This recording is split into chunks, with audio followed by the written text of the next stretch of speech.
The alarm did not sound like the usual alarm. It was sharper, louder, and it did not stop. Ethan Cole sat frozen at his desk on Halden Outpost, a small trading station tucked into the quiet edge of a sector nobody important ever visited.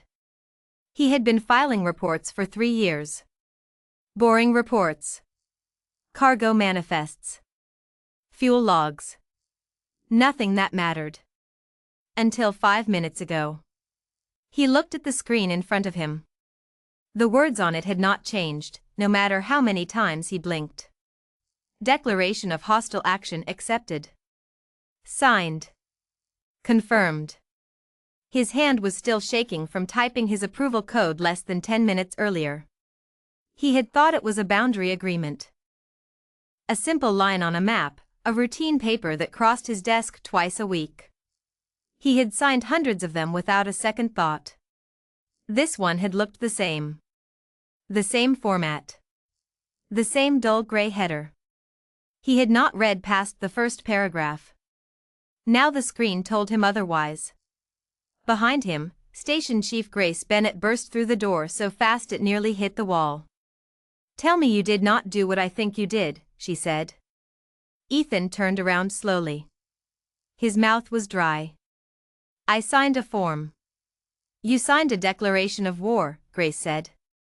Her voice was calm, but her eyes were not. "Against a species listed in the Galactic Archive with a warning tag that has never, not once, been removed." "I did not know," Ethan said. It looked like the usual border paperwork. Grace walked past him and pulled up the file herself. Her fingers moved fast across the console. The station's central display flickered, then filled with a single entry, pulled straight from the deepest layer of the Galactic Archive. Species designation, Vane. Threat level, unknown. Recommendation, do not engage. Below that line was a long list of names. Explorers. Traders. Small colonies. Each name had a single word next to it. Gone. "That is it," Ethan said, staring at the list.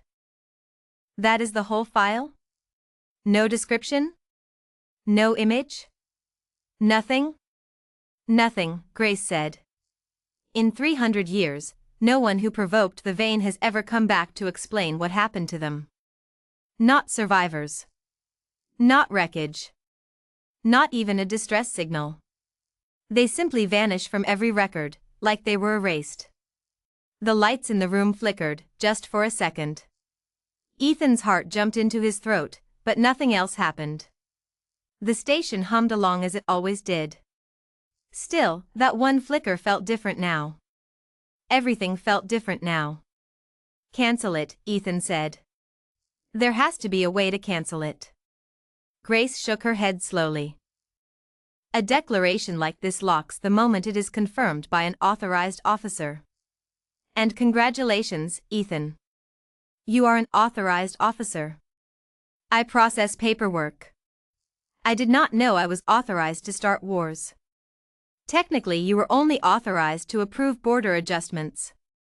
But the system reads your code as a full accept, and once it is accepted, it becomes binding under council law. There is no undo button for something like this." Ethan sat back down, his legs suddenly unable to hold him. Around the station, word was already spreading. He could hear voices rising in the hallway outside the records office, quiet at first, then louder, edged with panic. Someone somewhere was crying. Someone else was shouting for the station's defense officer. "What happens now?" Ethan asked. Grace did not answer right away. She was staring at the display, at the word unknown sitting where an image should have been, where a description should have been, where anything that might help them understand their new enemy should have been. "Now," she finally said, "we wait to see what the most dangerous species in the galaxy does when someone accidentally tells them we want to fight." The wait began that same hour, and it was worse than anyone expected. Within 30 minutes, every long-range sensor on Halden Outpost had been switched to full alert. Technicians filled the control room, running scan after scan, searching every corner of the surrounding space for any sign of movement. Nothing came back. No ships. No signals. No shift in gravity fields that might hint at something approaching from beyond the outer markers. Just silence. Ethan stood near the back of the control room, arms crossed, trying to make himself as small and unnoticed as possible. It was not working. Every few minutes, someone glanced his way, then quickly looked back at their screen, as if his presence alone might trigger disaster. A tall man in a gray uniform pushed past the crowd and stopped in front of Grace. His name badge read Oliver Hunt, Chief of the Outpost's Small Science Division. I pulled every historical reference I could find, Oliver said, holding up a data pad. It is not much. A few old survey logs. A handful of second-hand stories from traders who claimed to have crossed paths with something in Vane territory and barely escaped. Barely escaped how? Grace asked. That is the strange part, Oliver said. None of them describe an attack. No weapons fire. No boarding. They just say their ships stopped working. Systems failed. Navigation went dark. Then, hours later, everything came back online, and they were somehow much farther from Vane's space than they remembered traveling. Ethan frowned.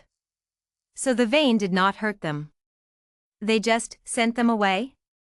That is one way to read it, Oliver said. Another way is that whatever the Vane did, it worked so well that no one even noticed it happening. The room fell quiet at that. Ethan felt a cold weight settle into his stomach. An enemy who fought without ever needing to be seen fighting sounded far more frightening than one who simply attacked head-on. Grace turned to the room. Here is what we know. We know almost nothing.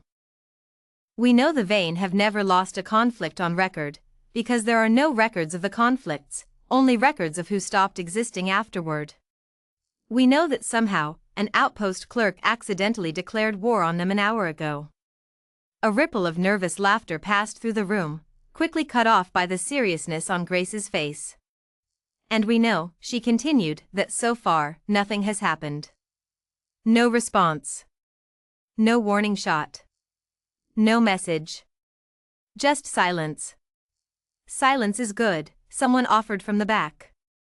Silence, Grace said, might be the worst possible sign. It means they are not rushing. It means they do not feel threatened enough to hurry. Ethan swallowed hard. He had spent his whole career trying not to draw attention to himself, filing quiet reports in a quiet office, hoping for a quiet life. Now his name was likely sitting in the memory of a species so dangerous that entire trade fleets had learned to reroute around their territory by instinct alone. He thought about his family back on the inner colonies, about the small apartment he shared with his sister, about how normal that morning had felt before he sat down at his desk. None of that mattered now. What mattered now was that his mistake had put every person on this station, and possibly far beyond it, directly in the path of something no one understood and no one had ever survived provoking.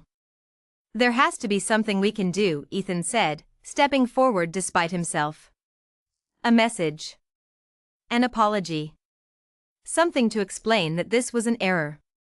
Grace studied him for a long moment. You want to reach out to the species with a warning label that reads "Do not engage"? I want to fix what I broke, Ethan said. If there is any chance they would listen to an explanation, I would rather try than sit here waiting for whatever comes next. Oliver tapped at his data pad. There is a standard diplomatic channel built into every council system, meant for first contact situations. No one has ever managed to get a response using it with the Vane. But it has also never been tried by someone directly responsible for the declaration. Meaning? Grace asked. Meaning if there is a reason they might actually listen, Oliver said, it would be to the one person who can honestly say this was never meant to happen. Grace looked at Ethan for a long, heavy moment. Around them, the control room buzzed with quiet fear, screens full of empty space that offered no comfort, no clear enemy to point to, only the terrible knowledge that somewhere out there, something was deciding what to do about them. All right, Grace finally said. Send the message. But Ethan, understand this. If they respond, we have no idea what that response will look like. It might be words. It might be something else entirely. Ethan nodded, throat tight, and stepped toward the console. His hands hovered over the keys, the same hands that had signed the fatal paperwork less than 2 hours earlier. This time, he read every word twice before sending anything. The message went out into the dark, aimed toward a border no outpost had willingly crossed in living memory. Then, once again, silence answered. But this time, the silence felt like it was listening. No answer came that night. Or the next day. Or the day after that. 3 full days passed on Halden Outpost, and in that time, the fear did not fade. It changed shape. What began as sharp panic slowly settled into something heavier, a constant hum of dread that followed everyone through the corridors, into the mess hall, into the few hours of sleep anyone managed to grab between shifts. Ethan barely left the control room. He told himself it was because he needed to be there in case a response finally came through the diplomatic channel. The truth was simpler. He could not stand being anywhere else, not knowing what might be happening just beyond the edge of their sensors. Grace Bennett had not slept properly since the declaration went out. She stood at the main console, arms crossed, watching a slow feed of scan data that showed exactly what it had shown for 3 days straight. Nothing. Anything? She asked, though she already knew the answer. Same as an hour ago, Oliver Hunt replied from his station, not looking up. No movement. No signal spikes. No gravitational anomalies. If the Vane are out there, they are being very patient about it. Or they already decided we are not worth the effort, said a younger technician nearby, a woman named Lucy Marsh who had transferred to Halden only months earlier hoping for a quiet posting. I would not count on that, Oliver said. Patience is not the same as indifference. Grace turned to Ethan. Any update from the council? Ethan checked the console beside him, scrolling through a long thread of messages that had been arriving steadily since word of the declaration spread. The council convened an emergency session. They are debating whether to send additional defense ships to reinforce the outpost, or whether that would only make things worse by looking like an escalation. Both are bad options, Grace muttered. There is a third option being discussed, Ethan said carefully. Some council members are pushing for immediate withdrawal. Evacuate Halden Outpost entirely and abandon it, hoping the Vane have no interest in an empty station. And leave everyone stationed here with nothing? Lucy asked, alarmed. This is our home. It is a suggestion, Ethan said. Not a decision. Yet. Grace exhaled slowly and rubbed her eyes. 3 days of no sleep had left dark circles beneath them, but her voice remained steady, the voice of someone who refused to let the people under her command see her waver. Running would not undo what already happened. If they decided we were a threat worth answering, distance would not save us. We already saw what happened to the traitors who tried. The room fell into an uneasy quiet, broken only by the low hum of machinery and the occasional soft beep of a routine scan completing with nothing to report. That evening, a new figure arrived on the outpost, delivered by a small transport ship that had been cleared through emergency channels only hours earlier.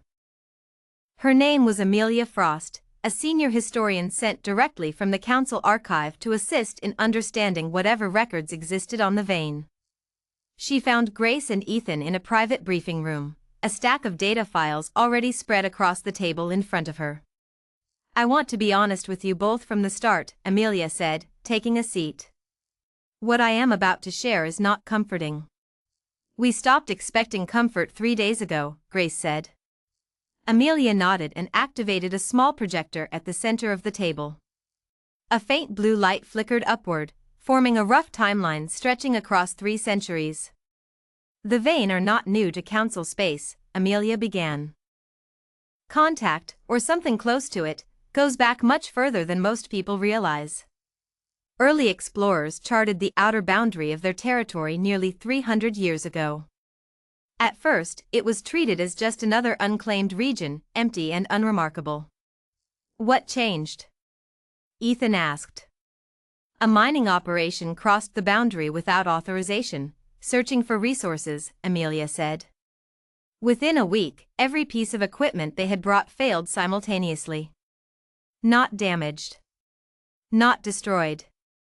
Simply switched off, as if some outside force had reached in and shut everything down at once. The crew survived, shaken but unharmed, and made it back to report what happened. From that point forward, the boundary was marked and avoided. That does not sound like a threat worth burying under a warning like "Do not engage," Grace said. That sounds like an inconvenience. It escalated, Amelia said. Over the following decades, several more groups tested the boundary, some by accident, some deliberately, believing the first incident had been exaggerated. Each time, the response grew more precise. Ships that lost navigation entirely and drifted for days before waking up far outside Vane's space. Entire supply chains that mysteriously failed just before planned incursions, as though someone had studied their plans in advance and dismantled them piece by piece before a single ship even launched. Ethan leaned forward. They were not attacking. They were solving a problem. Amelia looked at him, surprised. That is closer to the truth than anything else I have heard suggested. Every incident on record shows the same pattern. No direct confrontation. No visible weapons. Just an overwhelming, almost impossible level of preparation and precision that leaves the other side unable to continue, without a single life lost in the process. So why does everyone believe they are the most dangerous species in the galaxy? Lucy asked, having quietly slipped into the room to listen. Because dangerous does not always mean violent, Amelia said. It can mean unbeatable. Every group that tested them, no matter how prepared, walked away outmatched in ways they never saw coming. Fear spreads faster than nuance. Over time, the story simplified into a single warning that nobody dared question. Do not engage. Grace stared at the timeline still glowing faintly above the table. Then what does that mean for us? We did not test a boundary by accident. We formally declared hostility against them. Amelia was quiet for a moment. It means, if the pattern holds, they are likely already studying every part of this outpost. Our defenses. Our supply lines. Our communication systems. Not to destroy them, but to understand exactly how to make them stop working, all at once, the moment they decide to respond. The words settled over the room like a physical weight. Ethan thought about the message he had sent 3 days earlier, drifting alone into the dark, and wondered if it had ever been received at all, or if the Vane were simply too busy calculating every possible outcome to bother replying to an apology. There is one more thing, Amelia said, pulling up a final file. A rumor, unconfirmed, passed between a few explorers who claimed to have gotten closer to Vane territory than anyone else and returned to tell about it. They said the Vane do not act out of anger, or fear, or even defense. They said it almost like a game to them. A puzzle to be solved efficiently, with no unnecessary harm and no wasted effort. A game, Grace repeated flatly. We accidentally challenged something to a game we do not understand the rules of. If that rumor holds any truth, Amelia said, then Ethan's message might matter more than any of us realized. A species that treats conflict as a puzzle might value honesty and clarity far more than a show of force. It might be the only language that actually reaches them. Ethan sat back, turning the idea over in his mind. For 3 days, he had felt like a man waiting for punishment. Now, for the first time, he wondered if there was a small chance, however slim, that his mistake could still be corrected, not through strength, but through simple, honest communication. Before anyone could respond, the lights in the room flickered. Not the outpost lights. Every light.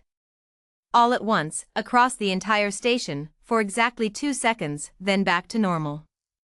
Alarms did not sound. Systems did not fail. There was no visible cause anywhere in the diagnostics that followed. But everyone in that room understood, without needing to say it aloud, that something had just reached out and touched the edges of Halden Outpost, gently, almost politely, and then withdrawn. Grace was the first to break the silence. "Get me a full systems check. Every department. Now." As officers scrambled from the room, Ethan remained seated for one more moment, staring at the ceiling where the lights had flickered. He thought of Amelia's words. A puzzle.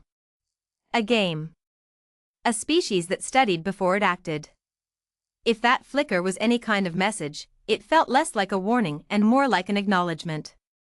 Someone, somewhere far beyond their sensors, had just let them know they were being watched. And whatever came next, the waiting was finally about to end. 2 more days passed before it did.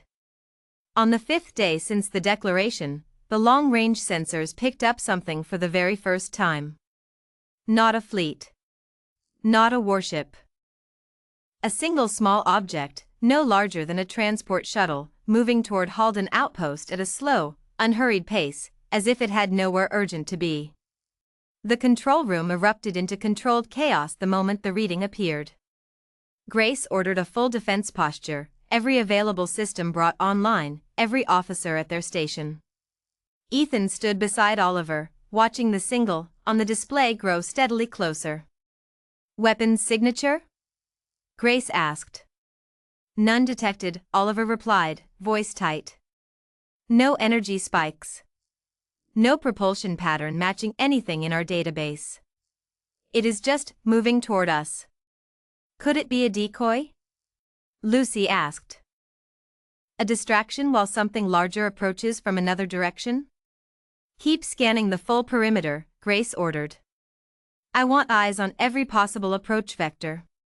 Minutes crawled by like hours. The object continued its slow approach, giving no indication of speeding up, slowing down, or changing course. It simply came, steady and certain, exactly the way Amelia had described the vein acting in every historical account she had shared. "It is entering weapons range," Oliver said quietly. "Hold fire," Grace said immediately.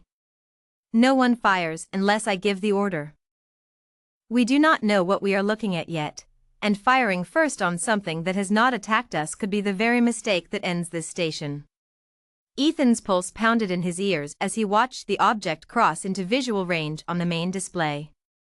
It was small, sleek, and unlike anything in the Council's known ship designs, its surface an unfamiliar dark material that seemed to absorb the light around it rather than reflect it. Then, without warning, every screen in the control room went black. For 3 full seconds, Halden Outpost was completely blind. Every display in the control room turned black at the exact same moment. Consoles that had been glowing with data went dark. The low hum of active systems dropped into silence. Somewhere down the corridor, Ethan heard someone shout an alarm as backup lighting failed to engage on schedule. Then, just as suddenly, everything came back. Screens flickered back to life one by one. Lights returned to full brightness. The familiar hum of the station settled back into place, as though nothing had happened at all. But something had changed. Ethan could feel it before Oliver even spoke. "Defense grid is down," Oliver said, scanning the readouts frantically. "Not damaged. Disabled. Every weapon system, every shield emitter, completely offline, and I cannot find a cause anywhere in the logs." "How is that possible?" Grace demanded.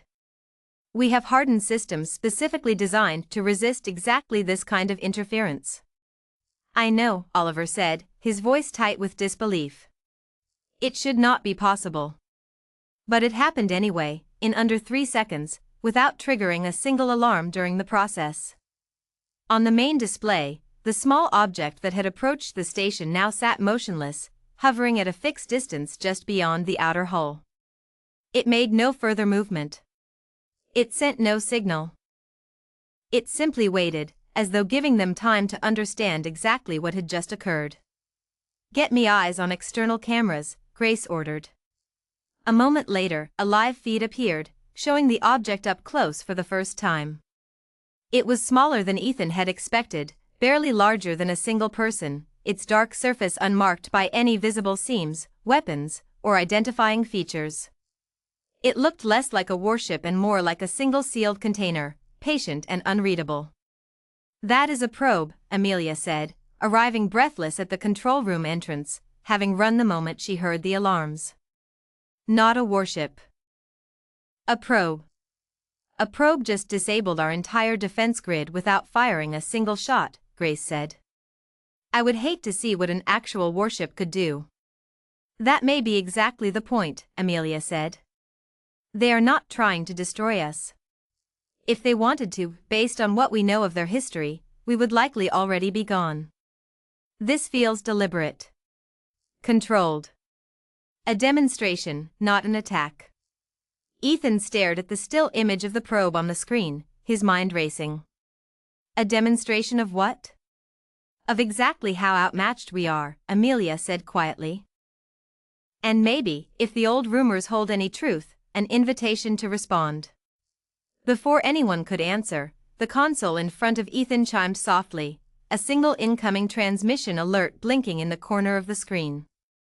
Everyone in the room froze. "That is the diplomatic channel," Ethan said, his voice barely above a whisper. "The one I used to send the message 5 days ago."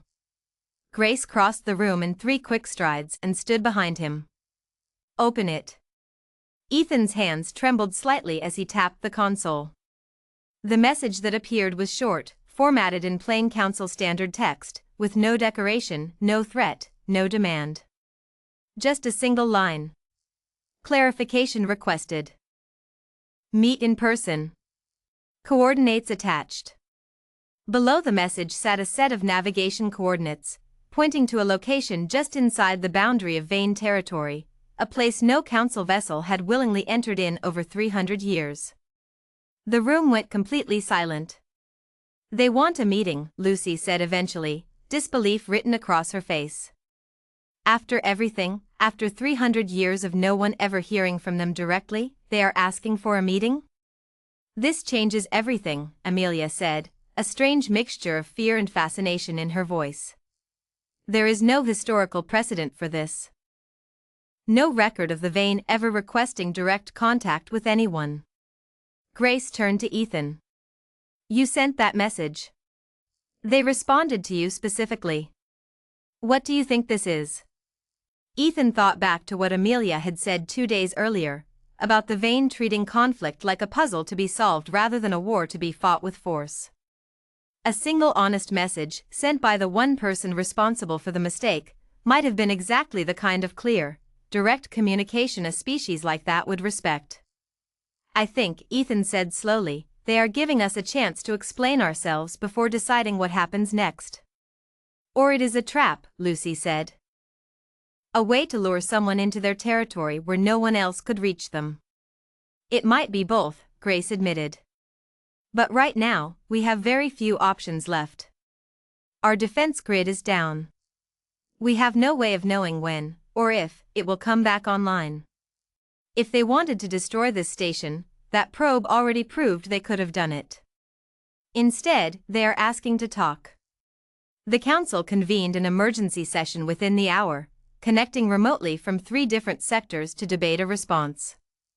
Grace and Ethan sat in the outpost's main communications room, watching the split screen fill with the faces of senior officials, each one arguing a different position at once. "This is clearly a trick," one council member insisted. "No civilization with that level of power requests a meeting. They eliminate threats. This is nothing more than a way to draw a delegation into a vulnerable position." "With respect," Amelia interjected from beside Ethan, "every recorded encounter with the Vane shows restraint rather than aggression. If they wanted to eliminate this station, the timing and method they already demonstrated would have made that trivially easy. Instead, they disabled our defenses and requested dialogue. That behavior does not match a trap. It matches a test." "A test of what?" another council member asked sharply. "Of whether we are capable of resolving conflict without resorting immediately to force," Amelia said. "Which, given the circumstances, might be the single most important test any of us will ever face. The debate continued for nearly 2 hours, circling the same arguments from different angles, fear pulling against curiosity, caution pulling against the growing understanding that refusing the meeting might be far more dangerous than accepting it. Finally, Grace raised her hand for silence. We are not going to resolve this by arguing in circles. The truth is simple. We are already at a disadvantage. Our defenses are down. Our best information suggests this species does not act out of malice, but out of precision. If there is any chance to end this before it grows any worse, I believe we have to take it. And who exactly do you propose sends into their territory? A council member asked. Because I doubt any decorated officer is eager to volunteer for a first encounter with a species that has never lost a single conflict on record. Ethan felt every eye in the room shift toward him before he even spoke. He had known this moment was coming from the second the message appeared on his screen. Still, his throat tightened as he stood. I will go, he said. A wave of murmurs spread across the split screen of council faces. Absolutely not, one official said immediately. You are the reason we are in this situation in the first place. Sending you would be reckless. That is exactly why it has to be me, Ethan said, steadying his voice despite the fear coiling tightly in his chest. They responded to my message. Not to a general council transmission. Not to a diplomatic officer with years of training. Mine. If Amelia is right, and they value honesty over authority, then I am the one person who can walk in there and tell them the complete, unfiltered truth.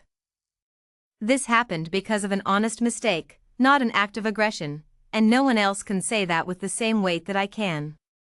The room fell quiet. Even the council members who had objected seemed to hesitate, weighing the strange logic of his argument against the terrifying uncertainty of the situation. He will not go alone, Grace said firmly, cutting through the silence.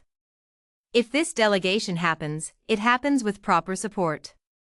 I want Amelia Frost for her knowledge of what limited history we have. I want Oliver Hunt in case any technical explanation becomes necessary. And I am going as well, as the ranking officer responsible for this outpost. For people, a council member said slowly. Walking into the heart of the most dangerous territory in the known galaxy, based entirely on a single line of text and a theory about honesty. For people, Grace repeated, against the alternative of waiting here, defenseless, for a species capable of disabling our entire station in under 3 seconds to decide our fate for us. I would rather choose to act than wait to be acted upon. After another round of tense discussion, the council reluctantly approved the mission, granting Grace formal authorization to lead a small unarmed delegation into Vane territory under strict conditions. No weapons. No hidden agendas. A single small transport, clearly marked, following the coordinates exactly as given. Preparations moved quickly after that, driven by the unspoken understanding that further delay might be read as hesitation, or worse, deception. Within 6 hours, the delegation stood at the transport bay, staring at the small vessel that would carry them beyond the boundary no one had crossed willingly in living memory. Once we cross that line, Oliver said, running a final check on the transport systems, we will be completely on our own. No support ships. No backup. If something goes wrong, there will be no one close enough to help. That is the point, Amelia said quietly. A show of trust. If we bring anything that looks like a threat, we risk undoing whatever chance this meeting represents. Ethan stood at the edge of the group, staring out through the transparent viewport toward the vast darkness beyond the station, somewhere within which lay the boundary of Vane space. His hands were steady now, the earlier tremor replaced by a strange, focused calm. He had spent 5 days drowning in guilt over a mistake that had put an entire station at risk. Now, finally, he had a chance to do something about it, even if that chance carried him directly into the unknown. Ready? Grace asked, stepping up beside him. No, Ethan admitted honestly. But I am going anyway. Grace allowed herself a small, tired smile. That might be exactly the right answer for someone about to meet the most dangerous species in the galaxy. They boarded the transport together, sealing the hatch behind them with a soft hiss. Lucy remained behind to oversee the outpost in Grace's absence, standing at the transport bay window with a worried expression as the small ship powered up its engines. The transport eased away from Halden Outpost, drifting slowly at first, then accelerating smoothly into the open dark. Ethan watched the station shrink behind them on the rear display, its lights glowing faintly against the black backdrop of space, until it disappeared entirely from view. Ahead of them lay nothing but stars, stretching endlessly toward a boundary marked on every council chart with the same simple warning that had haunted them for 5 days. Do not engage. They were engaging anyway, not with weapons, but with words, carrying nothing but the truth and the fragile hope that it might be enough. The journey toward the coordinates took nearly 18 hours, and every one of them passed in a strange, heavy quiet. Conversation came in short bursts, quickly swallowed by the vast silence surrounding the small transport as it moved steadily deeper into unfamiliar space. Around the 10-hour mark, the star charts on the navigation display began showing gaps, regions of space simply marked as unmapped, where no council survey had ever ventured close enough to gather data. Oliver stared at the blank sections with visible unease. "We are flying blind from here," he said. "No reference points. No known hazards charted. We are trusting those coordinates completely." "We do not have much choice," Grace said, checking the ship systems one final time. Turning back now would take just as long, and would almost certainly be read as a broken promise.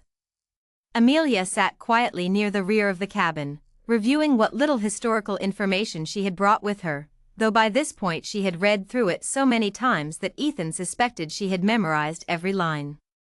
"Anything new?" he asked, sitting beside her. "Nothing new," she admitted. "Just old fragments, rearranged in my head, trying to find some pattern I might have missed. If the Vane truly value clarity and precision above all else, then everything about this meeting matters. How we speak.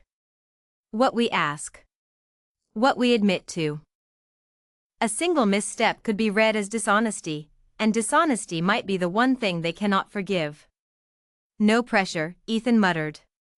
Amelia offered a small, tired smile. "You already proved you could handle pressure. You are the reason this conversation is happening at all." Ethan looked down at his hands, remembering the moment he had signed that fatal document, utterly unaware of what it would set into motion. It felt like a lifetime ago, though barely a week had passed. As the 18th hour approached, the navigation display chimed softly, indicating their arrival at the designated coordinates. Everyone in the cabin straightened at once, eyes fixed on the forward viewport as the transport slowed to a gentle drift. At first, there was nothing. Empty space stretched in every direction, stars scattered thinly across the black. Then, gradually, something began to take shape ahead of them, distant at first, then growing clearer as the transport eased closer. A structure, vast and silent, floated alone in the darkness. Unlike any council station Ethan had ever seen, it bore no visible lights, no external markings, no signs of the usual traffic that surrounded most inhabited outposts. It simply existed, quiet and enormous, its surface the same light-absorbing dark material as the probe that had disabled Halden's defenses days earlier. "That is it," Oliver said softly. "That has to be it." No one spoke for a long moment, all 4 of them staring at the silent structure ahead, aware that whatever happened next would decide far more than the fate of a single outpost.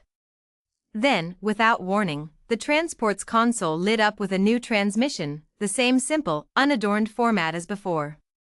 "Proceed to docking coordinate 1. You are expected." Grace exhaled slowly, her hand hovering over the controls. "Well," she said quietly, "there is no turning back now." She guided the transport forward, toward the waiting structure, toward whatever answers, or consequences, lay ahead. The docking process happened without a single word exchanged.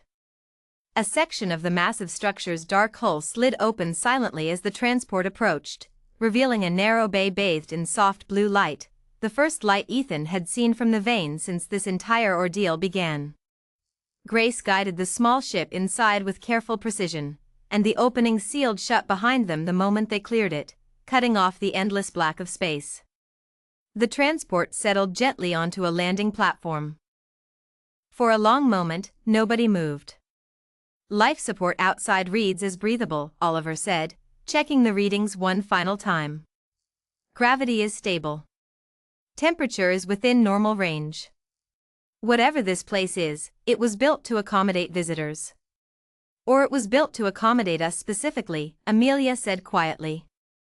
Grace stood and straightened her uniform, though there was little point in appearances given the situation. Let us go meet them. The hatch opened with a soft hiss, and the four of them stepped out onto the platform, their footsteps echoing softly in the vast, quiet bay. The space around them was clean, minimal, almost entirely without decoration, every surface built with obvious purpose and nothing wasted.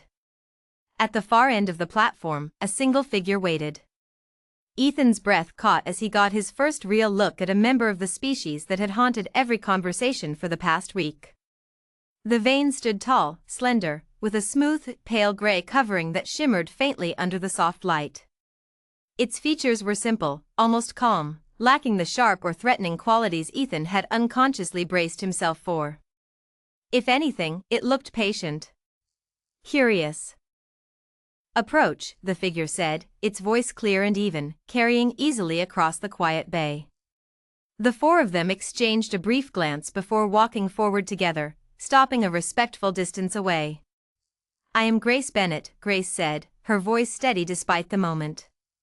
Commanding officer of Halden Outpost. This is Ethan Cole, Amelia Frost, and Oliver Hunt. The vein regarded each of them briefly before its gaze settled on Ethan. You sent the message.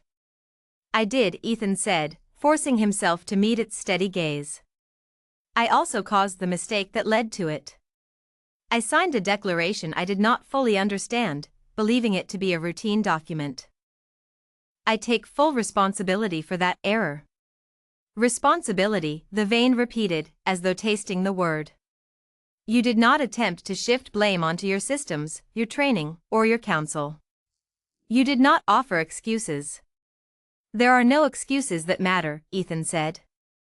I read carelessly, and it nearly cost my station everything. The least I can offer now is the truth. A long silence followed, stretching uncomfortably as the vein studied him without any visible expression to read. Ethan held his ground, though every instinct screamed at him to look away. My name, translated into your language, is closest to vessel, the vein finally said. I have been assigned to evaluate this matter. Follow. Vessel turned and moved deeper into the structure without waiting for a response. Grace, Ethan, Amelia, and Oliver exchanged uncertain looks before following, their footsteps the only sound echoing through the wide, quiet corridors. As they walked, Ethan noticed details he had missed at first glance. The walls were lined with thin, glowing patterns, shifting slowly in complex arrangements that seemed almost mathematical in nature. Occasionally, smaller veined figures passed through side corridors, each one moving with quiet, deliberate purpose, none of them pausing to acknowledge the visitors. This does not look like a place built for war, Oliver murmured, mostly to himself. That is because it is not, Vessel said without turning around, apparently having heard him despite the distance. This structure exists to observe, calculate, and understand. War, as your species defines it, is inefficient. We prefer resolution. Resolution through what methods? Amelia asked carefully. Through whatever method requires the least unnecessary loss, Vessel said. In your history, when conflicts arose along our boundary, we found it far more effective to disable the means of continued aggression rather than eliminate the individuals responsible for it. A ship that cannot function poses no further threat. A crew left alive carries the experience forward, often preventing future incursions far more effectively than their absence would. Ethan absorbed this in stunned silence. Every terrifying story, every unexplained disappearance woven into legend over 3 centuries, suddenly reframed itself in his mind. Not extermination. Redirection. A species so effective at ending conflict without permanent harm that the absence of death had somehow, through fear and rumor, transformed into something even more frightening than death itself. They reached a wide, circular chamber at the heart of the structure, its ceiling stretching high above them, covered in the same shifting light patterns that lined the corridors. At the center of the room floated a large, transparent display, currently blank. "Here," Vessel said, gesturing toward the display, "is where your explanation will be recorded and evaluated." Evaluated by whom? Grace asked. By all who require the information, Vessel said simply. Our decisions are not made by a single authority, as yours often are. They are made collectively, based on shared understanding. What you explain here will be shared instantly with every relevant party involved in this matter. Ethan stepped forward, his heart pounding, aware that whatever he said next would shape the outcome not just for himself, but for everyone at Halden Outpost, and possibly far beyond it. My name is Ethan Cole, he began, his voice steadier than he expected. 5 days ago, I made a mistake that could have cost lives, including my own. I was careless. I trusted a familiar format without reading carefully enough to notice it carried far greater consequences than I assumed. The moment I understood what I had done, my first instinct was fear. My second instinct was to try to fix it. He paused, gathering his thoughts, aware of Vessel's steady, unreadable gaze fixed on him. We do not wish for conflict, Ethan continued. We never did. This was never a calculated act of aggression against your people. It was human error, plain and simple, made by someone who did not understand the weight of what he was signing until it was already done. I am asking, on behalf of everyone at Halden Outpost, for the chance to correct this mistake, and to ensure nothing like it happens again. Silence followed, heavy and absolute. Ethan felt sweat gathering at the back of his neck, uncertain whether his words had carried any meaning at all to a species built on precision and calculation rather than emotion. Then Vessel spoke. Your account matches the data patterns we observed independently. Your communication systems, your defense grid, your internal station logs, all analyzed remotely over the past 5 days, show no coordinated preparation for conflict prior to the declaration. This aligns with an error, not an intended act of hostility. You were already inside our systems, Oliver said, half in disbelief, half in awe. This whole time. Observation was necessary to properly evaluate the threat, Vessel said. We do not act on assumption alone. Grace stepped forward. Then you understand this was never meant to happen. Will you accept our explanation? Will you consider the matter resolved? Vessel was quiet for a long moment, then, unexpectedly, turned its attention back toward Ethan. There is one further matter, Vessel said. A test, of sorts, though not one designed to cause harm. We wish to understand something beyond your explanation. We wish to understand your intention, beyond simple words. What kind of test? Ethan asked, tension creeping back into his voice. A choice, Vessel said. We are prepared to fully withdraw any further evaluation of hostility against your people, on the condition that one among you remains here temporarily, as a gesture of continued trust and cooperation, while the remaining details of this matter are finalized among our collective. The room went cold with sudden tension. Grace immediately stepped forward. That was not part of the terms agreed upon by the Council. Nothing about this situation has followed expected terms, Vessel said calmly. This is simply the most efficient path toward full resolution. The choice is voluntary.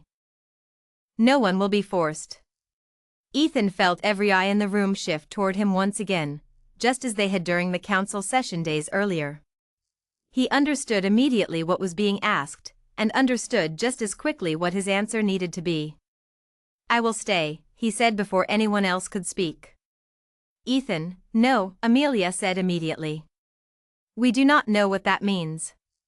We do not know how long, or under what conditions. I do not either, Ethan admitted. But I am the one who caused this. If staying here means the rest of the outpost, and everyone in it, walks away safe, then it is a fair trade. I would rather carry that weight than risk anyone else paying for my mistake. Grace studied him closely, torn between duty and concern. You do not have to prove anything further. You already came here. You already told the truth. This is not about proving anything, Ethan said quietly. It is about finishing what I started. Vessel watched the exchange without interruption, and once Ethan turned back to face it, offered a slow, measured response. Your willingness confirms what your words alone could not. Genuine responsibility, freely offered without demand, carries significant weight within our evaluation. So I stay, Ethan said. Briefly, Vessel said. Long enough to complete final verification. Your companions will return to Halden Outpost immediately, carrying formal confirmation that hostile evaluation has ended. You will follow within a short period, once verification concludes. Grace looked as though she wanted to argue further, but the tension in the room, and the quiet certainty in Ethan's expression, told her the decision had already been made. How long is short? She asked instead. Efficient, Vessel said simply, offering no further clarification. Amelia placed a hand briefly on Ethan's shoulder. You did not have to do this. I know, Ethan said, managing a small, tired smile. But I wanted to. The goodbye was brief, formal, and heavier than any of them expected.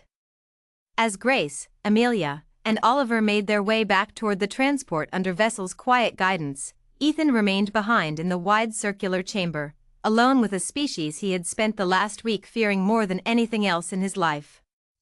Yet standing there, in the quiet blue light, surrounded by patterns he still did not fully understand, Ethan felt something unexpected settle over him. Not fear.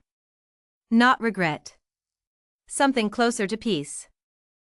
The transport carrying Grace, Amelia, and Oliver crossed back through the boundary into familiar council space nearly 19 hours later, arriving at Halden Outpost to a reception that felt both like celebration and continued fear. Lucy Marsh met them at the docking bay, relief washing over her face the moment she confirmed all three had returned unharmed, quickly followed by concern when she noticed the fourth seat sitting empty. Where is Ethan? She asked immediately. Grace explained as briefly as she could manage, the exhaustion of the past day weighing heavily on every word. Lucy listened in stunned silence, her expression shifting from worry to disbelief to something close to admiration. He stayed behind, she repeated slowly. Voluntarily. He said it was the least he could do, Amelia said. And honestly, based on how Vessel reacted, I think it was exactly the right choice, even if none of us are comfortable with it. Word spread quickly through the outpost.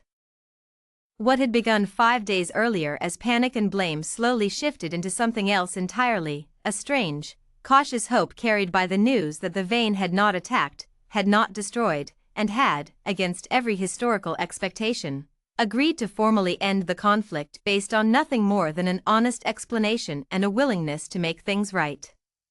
The council received the formal confirmation less than an hour after Grace's transport docked, a short, precise message delivered through the same diplomatic channel Ethan had used days earlier. Hostile evaluation concluded. Declaration rescinded. Matter resolved. The reaction across council space was immediate and overwhelming. No species in 300 years had received formal confirmation of a resolved conflict with the Vane. No records existed of any prior negotiation succeeding at all. Overnight, the story of Halden Outpost, and of the single clerk whose mistake had somehow led to the first known peaceful resolution with the galaxy's most feared species, spread far beyond the outpost's quiet corner of space. Yet amid the growing attention, one detail remained unresolved. Ethan had not returned. 2 days passed. Then 3. Grace kept a careful watch over the diplomatic channel, checking obsessively for any further update, growing more anxious with each silent hour that passed. Amelia buried herself in research, desperate to understand exactly what verification might involve, though the sparse historical records offered no further insight. On the fourth day, without warning, the same small transport that had originally carried Ethan and the others toward Vane territory appeared on long-range sensors, approaching Halden Outpost at a steady, unhurried pace. The entire control room went quiet as everyone watched the display, hardly daring to hope. "Confirm identification," Grace said, her voice tight with anticipation. Oliver ran the scan quickly, then looked up, a wide, relieved smile breaking across his face. "It is him. It is Ethan." The docking bay filled with people the moment word spread, far more than protocol required, everyone eager for a glimpse of the man who had accidentally started, and somehow personally ended, a conflict that had terrified the entire sector for nearly a week. When the transport door finally opened, Ethan stepped out slowly, looking tired but unmistakably unharmed, blinking at the unexpected crowd gathered to meet him. "That is a lot of people," he said, half amused, half overwhelmed. Grace crossed the bay quickly and pulled him into a brief, firm embrace before stepping back, composing herself. "You had us worried." "I had myself worried too, if I am honest," Ethan admitted. "What happened?" Amelia asked, unable to contain her curiosity any longer. "What did verification involve?" Ethan managed a tired laugh. "Mostly conversation. They wanted to understand more about how our species approaches responsibility, cooperation, communication. I answered every question honestly. I think, in the end, that was the entire point. Not punishment. Understanding." "And the outcome?" Grace asked. "Full resolution," Ethan confirmed. "They consider the matter closed, with one addition. They requested an open diplomatic channel remain active between Halden Outpost and their territory moving forward, in case similar misunderstandings arise in the future. Vessel called it an efficient safeguard." Oliver shook his head slowly, still processing everything. "You are telling me the most feared species in the galaxy just requested a hotline?" "Essentially, yes," Ethan said, a small smile finally breaking through his exhaustion. Over the following weeks, the story of Halden Outpost's brush with disaster, and its unlikely resolution, spread across every major council network, retold and re-examined from countless angles.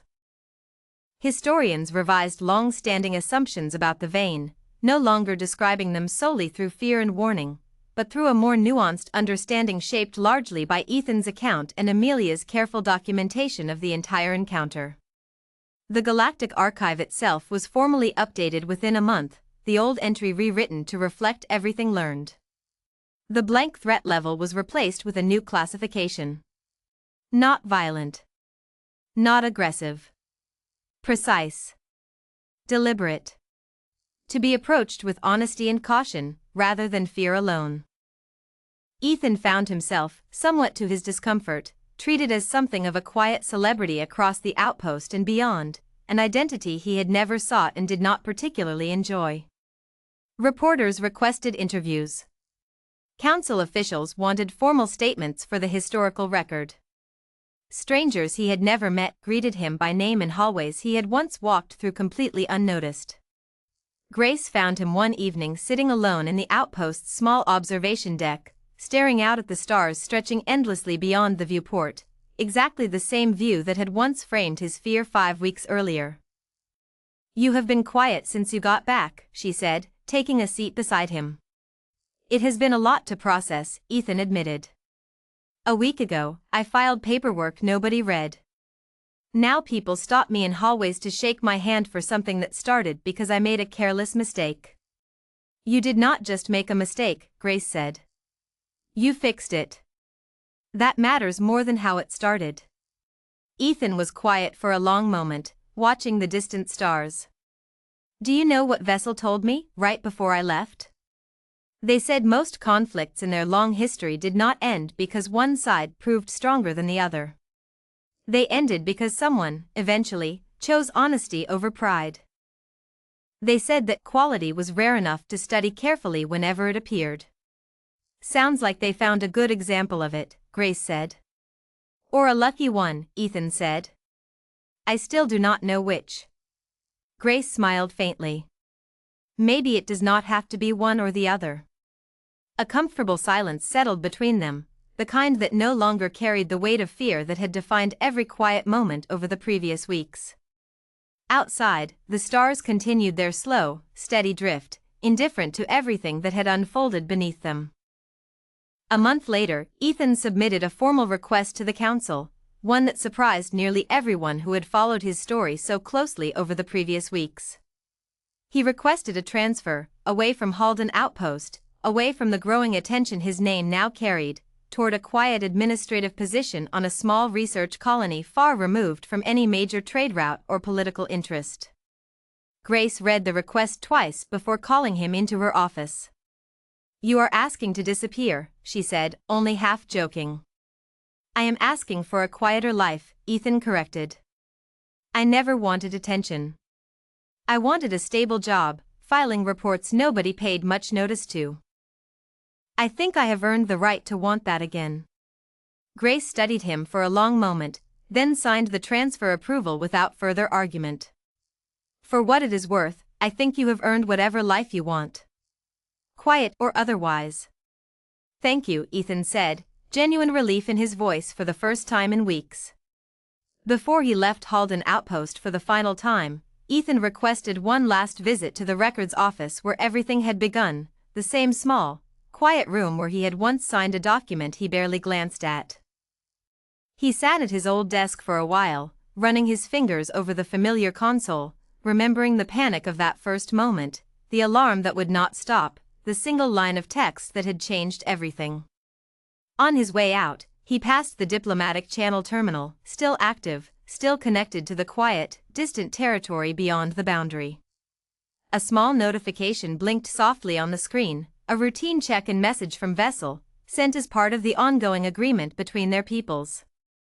Ethan paused, then typed a short reply before leaving the room for the last time. "Thank you for listening." The response came almost instantly, brief and characteristically direct. "Efficiency favored honesty. You provided both." Ethan smiled faintly at the screen, then powered down the terminal and walked out of the records office, leaving behind the outpost, the fear, and the strange, unexpected friendship that had grown from the galaxy's most unlikely mistake. Months later, settled into his new position on the quiet research colony, Ethan sat at another small desk, filing another set of routine reports, exactly the kind of unremarkable work he had once taken for granted before everything changed. This time, however, he read every document carefully, every single time, no matter how familiar the format appeared.